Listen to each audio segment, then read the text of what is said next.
各位觀眾大家好，我係 May，歡迎大家嚟到我哋呢個頻道。我哋今日邀請嘅嘉賓係國際人權理事、中國問題專家吳文欣先生。吳生你好。阿美你好，各位觀眾大家好。好啦，咁近嚟咧，大陸嗰邊嘅政治局民主生活會咧出現咗一啲異常現象㗎。首先咧就係習近平嘅講話內容咧被黨媒縮短咗，其次咧就係新華社嘅通稿咧都有咗明顯嘅變化，就係習近平之前嘅兩個確立、兩個維護等等都唔見咗。嗱，另外咧仲有一個最嚴重嘅問題，就係馬興瑞咧突然間失蹤。嗱，因為佢咧就係習近平嘅親信嚟嘅。嗱，吳生你點睇呢啲變化咧？對我嚟講啊，可以話係意料中之事啊。點解咧？因為我係屬於嗰啲應該係屬於少數啊嚇，少數嘅評論員咧就係認為咧，我係應該舊年7月份三中全會嗰陣咧，我就認為咧習近平咧係開始失勢啦，或者已經係大勢所去，大勢所去啦，係對佢不利㗎。點解當時我咁樣講咧？咁係有好多原因嘅。其中一種就係大陸嘅媒體啊。以前咧係非常非常突出呢個習近平嘅地位啦嚇，或者總之一有機會佢哋就要講點樣習總點樣偉大啦，點樣正確啊，點樣英明啊。咁但係咧，我覺得咧喺三中全會，即係舊年7月份嗰陣咧，就開始變咗啦。即係呢大陸嘅共產黨嘅媒體就冇以前咁吹得咁犀利啦。咁咧，但係咧有時有啲起起伏伏嘅喎，有時突然間又吹起上嚟喎。咁我認為咧係兩派嘅鬥爭所致啊。即係大家都知道啦，一切嘅鬥爭都唔係一帆風順嘅。反習派嘅向習施加壓力啊。因為大家要知道咧，習近平咧係非常非常懂得呢個弄權嘅人嚟嘅啊，所以佢由一個縣官一路爬到去共產黨嘅第一把手啊。呢個唔係咁簡單嘅，個個話佢係蠢人啊，咩小學水平啊。咁啊好多方面可能佢真係小學水平嘅，但係喺權爭暗鬥嗰啲方面咧，可能佢係大學水平啦。咁所以咧，咁佢大家諗下啦，佢經過咁多年嘅辛苦耕耘啊，由一個縣官一路升到去總書記呢個位置啦。即係話咧，佢最後咧確係咧能夠獨攬大權啊！即係2012年佢上台嘅時候咧，都仲未算係獨攬大權，嗰陣咧係達到權力嘅最高位置啊，總書記。但係權力唔係淨係睇你個頭啊，你個銜頭係乜嘢啊？仲要睇你個實權。咁實權係咩咧？實權就係如果你發號施令嘅時候，下邊啲人係咪聽你話？如果個個即刻服從你嘅命令，咁你就有權啊嘛。如果佢哋係陽奉陰違嘅，咁你嘅權力就打咗折扣啦，係嘛？咁阿習咧都知道，雖然已經成為總書記啦，仍然咧下邊有人咧唔聽話嘅，唔聽佢話啊，所以咧就進行大清洗。呢個大清洗就以反腐敗為藉口，係嘛？開始嘅時候係打擊咩薄熙來啊、周永康佢哋，後嚟有咩徐才厚啊、郭伯雄啊，再後來就一路，總之一路咧打到今時今日㗎啦。但係喺佢以為自己好得戚嘅時候啊，將佢嗰啲政敵啊同埋潛在嘅政敵一個個整低晒之後咧，佢以為好過癮啊，但係咧物極必反嚇。佢呢個用反腐為藉口打擊政敵嘅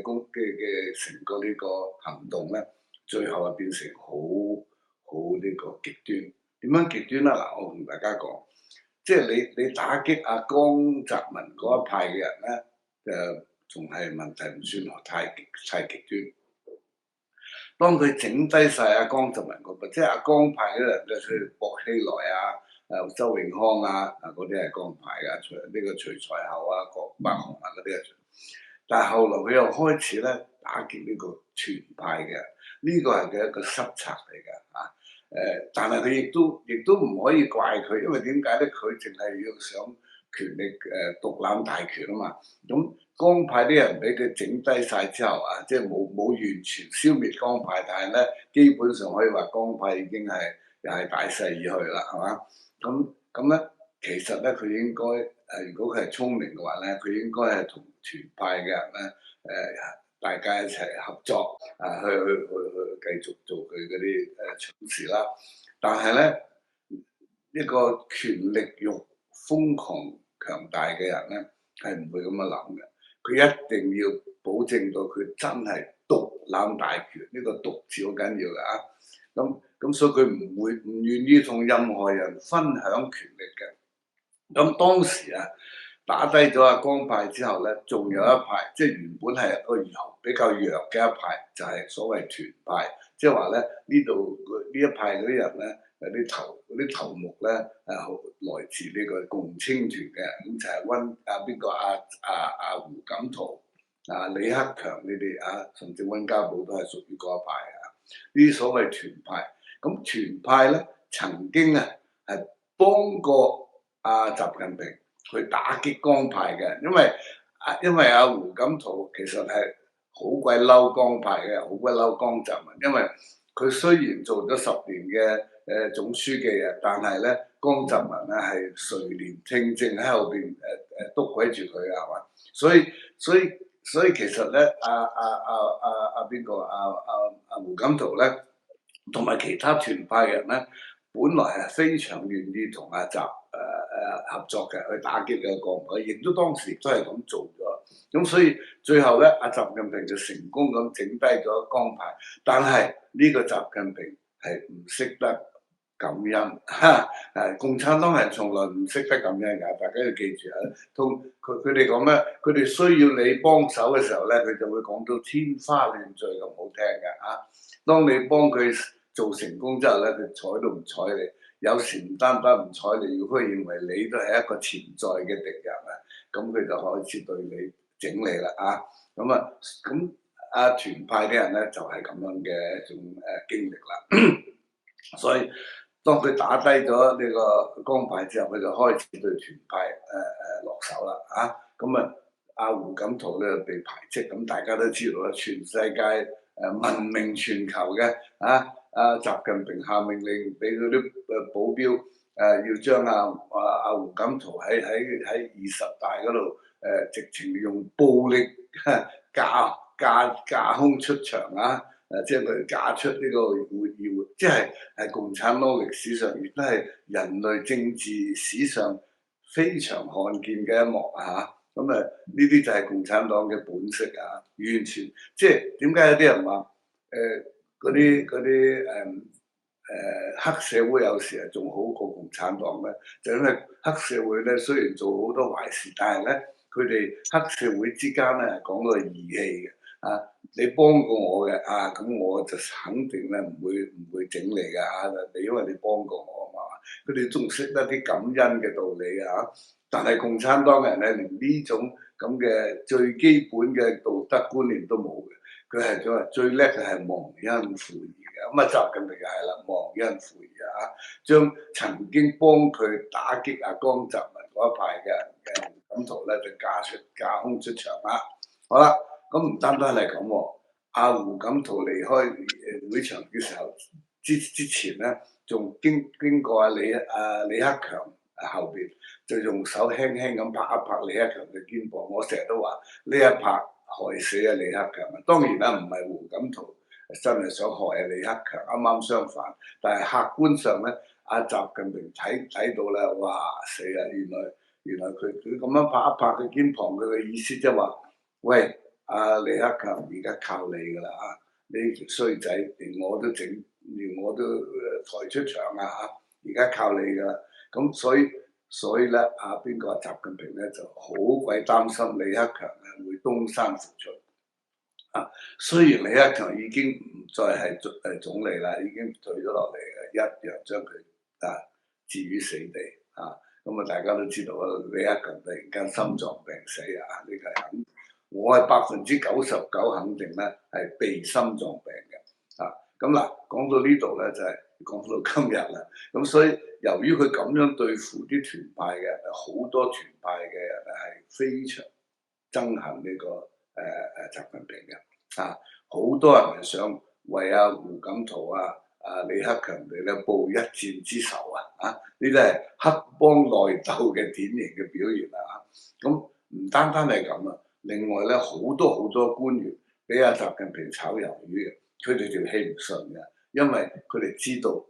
你口裏邊話係因為反腐敗將我炒咗，其實你就係用呢個做藉口，因為你認為我唔夠對你忠誠同埋你要將我個位置踢咗我走，然之後將個位置空咗嚟之後咧，俾你啲親信去佔據，其實係咁樣嘅事。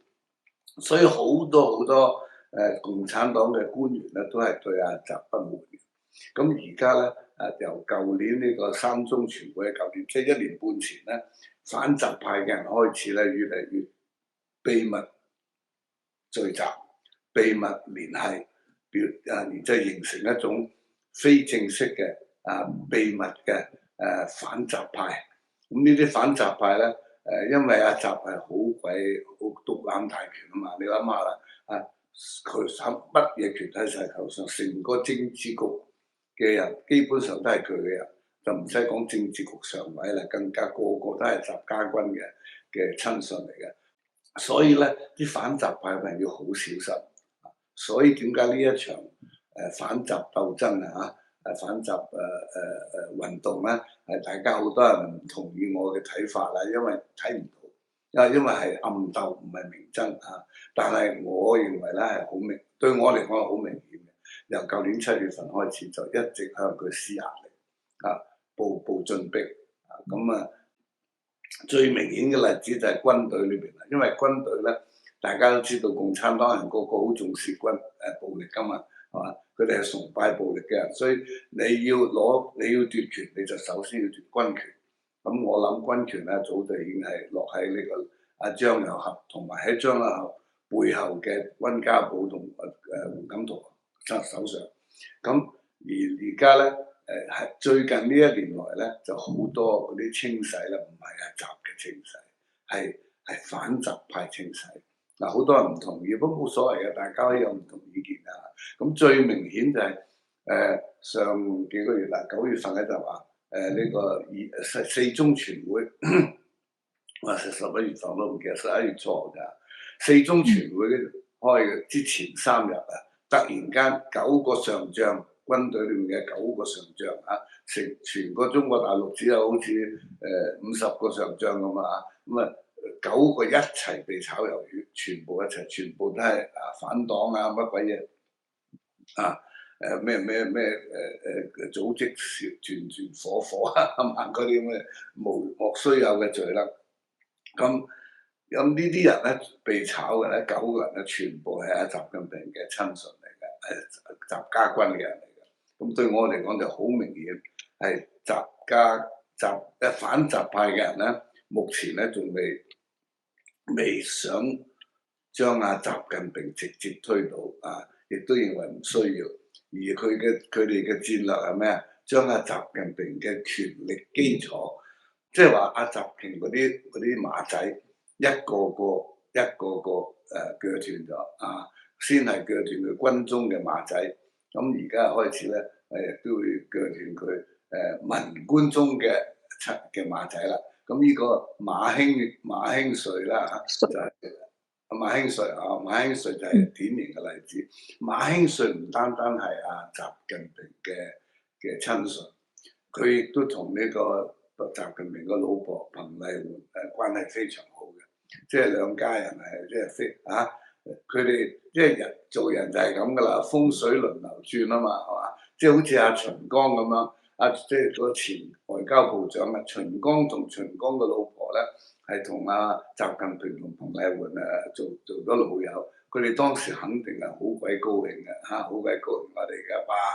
大老闆係我嘅朋友秦剛嘅老婆仲每年中秋節啊，自己自製嘅月餅送俾阿彭麗媛，阿彭麗媛話嗰啲月餅非常好食係嘛？咁佢哋覺得哇，真係太好咯，近水樓台啊！我哋而家要風得風，要雨得雨啦，有大老闆喺我哋身邊啊。結果咧就突然間秦剛嘅離奇失蹤到而家都仲未有正式嘅公佈嘅下落，咁係是生是死都冇人知。呢就係做共產黨為共產黨做幫兇嘅下場嚟嘅。咁而家咧呢個馬興瑞啦，我諗咧下場同阿秦剛差唔多肯定咧好多年來咧佢係好得意嘅。阿習近平將佢一路升到去做呢個新疆自治區嘅黨委書記即係新疆嘅第一把手咁新疆咧雖然係人口唔係好多嘅，但係對共產黨嚟講係好重要嘅。第一嗰度咧，佢哋有一個任務就係要撳住嗰啲伊斯蘭教嘅維吾爾族嘅人。第二咧，新疆之所以重要咧，新疆有好多礦產，尤其是重要嘅係咩？新疆嗰度亦都有好多軍事嘅基地中共嘅火箭軍都有唔少基地，好多即係佢哋愛嚟整嗰啲火箭發射基地咁都係新疆。所以咧新疆係有一定嘅戰略重要地位。咁俾佢做第一把手咧，就都唔係好細嘅官嚟㗎。咁但係咧半年前咧，突然間就已經開始馬興瑞突然間俾人哋召回北京咁好奇怪喎。咁仲話咧會另有任命咁講喎話咧遲後會公佈佢嘅新嘅任務。結果半年都過去啦，仍然係冇聽到任何新嘅任務。咁當時咧我諗咧係反習派搞嘅事嚟㗎，呢唔可能係習近平要炒佢，點會咁笨嘅將自己啲親信一個個斬低咁即係話自殺啫係嘛？所以我唔相信係習近平炒佢嘅，而係反習派。咁為咗反習派啲人咧，因為習近平仍然係手上獨攬大權，所以咧佢哋好小心。佢哋可能搞啲快嘅話，唔係炒佢，我哋係因為有時咧要調查一下，要問佢，但係我哋會繼續用佢嘅，所以公佈嘅時候話另有會等候新嘅任務啦其實呢句話咧係用嚟安定呢個萬一習派嗰啲人咁所以結果而家過咗半年咧，仍然音訊全無。咁馬興瑞咧，我諗佢係凶多吉少啦，凶多吉少。因為3、4次最近嘅重要會議，通常佢都會出現嘅，都冇佢份，因為佢係政治局委員大家知道全中國大陸共產黨嗰個金字塔咧，最高級嗰24個人咧就係政治局委員咁馬興瑞咧係其中一個。咁開政最近喺北京召開過12月中召開過呢個經濟會議，所有基本上所有政治局委員都會出席嘅，但係馬興瑞就缺席之前又係有另外2、3個會議又係，通常佢都會參加，又係缺席。咁即係佢係出咗事，最起碼咧。佢出事最起碼咧係佢可能同某一件案件有關，或者佢係對於呢件案件有一種內幕嘅消息，所以佢拉咗去問話但係我覺得失蹤成半年咧就唔會係咁簡單啦。咁我諗咧係佢本人係被捲入某一種政治鬥爭裏邊如果係習搞嘅咧，咁就係習維佢對佢不忠誠但係我認為咧，如果係即係可能性唔高，但係如果係真嘅話咧，咁習就麻煩，即係連你咁親信嘅人，你都會成為你嘅不忠誠嘅人咧，咁你仲有咩忠誠可講係嘛？咁更有可能嘅就係反習派嘅，而家喺度揾緊證據嚟整呢個馬興瑞我諗係呢個係最可能嘅。